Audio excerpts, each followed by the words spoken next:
தமிழக நலனுக்கும் வாழ்வாதாரத்திற்கும் எதிராக செயல்படும் எந்த திட்டத்தையும் எதிர்ப்போம். வைகோ எச்சரிக்கை.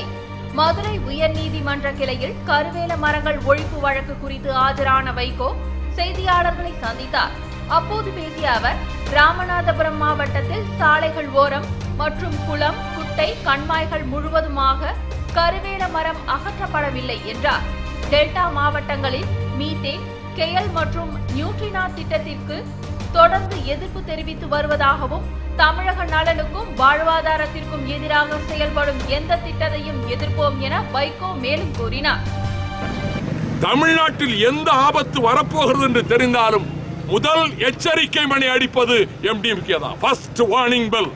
எந்த பிரச்சனையா இருக்கட்டும் முதல் எச்சரிக்கை மணி அடிப்பது. எனக்கு ரொம்ப மகிழ்ச்சி என்னவென்றால், இன்றைக்கு இந்த ஹைட்ரோ கார்பன் போன்ற இந்த நாசகார திட்டத்தை எதிர்த்து மாணவர்கள், இளைஞர்கள் கட்சி அடையாளமின்றி வருவதை பற்றி நான் ரொம்ப மகிழ்ச்சி அடைகிறேன். ஸ்டெர்லைட் என்ற நாசகார திட்டத்தை எதிர்த்து 20 ஆண்டுகளாக போராடி வருகிறேன். அப்பொழுது இத்தகைய விழிப்புணர்வை நாங்கள் ஏற்படுத்த முடியவில்லை. மாணவர்களிடம், இளைஞர்களிடம் முடியல. 20 வருஷமா போராடுறேன்.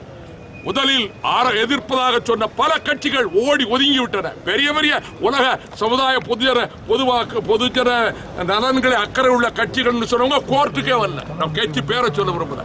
எல்லாம் ஓடிட்டாங்க. இன்னைக்கு என்ன மகிழ்ச்சின்னா, மக்களிடம், இளைஞர்களிடம், மாணவர்களிடம் கட்சி எல்லைகளை கடந்து, சாதிமத எல்லைகளை கடந்து ஒரு அவேர்னஸ் கிரியேட் ஆகி வருது. இன்னைக்கு ஹைட்ரோ கார்பனை எதிர்த்து இப்படி மாணவர்கள், இளைஞர்கள் வருகிற போது ஒவ்வொரு பிரச்சனைக்கும் இப்படி வரணும்.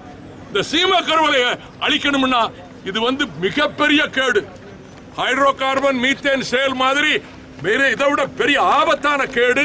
இதை அகற்றுவதற்கு மொத்த மாணவர் சமுதாயம் இந்த பரீட்சை முடிஞ்சு கோடை விடுமுறையில் ஊர் மக்களை திரட்டணும். ஜேசிபியை வாடகைக்கு பிடிக்கணும்னா குறைஞ்ச வாடகைகளை கேட்கணும். கோயில் கூட மாதிரி வசூல் பண்ணணும். மாணவர்கள் தூரோடு எடுத்தா தான் முடியும்.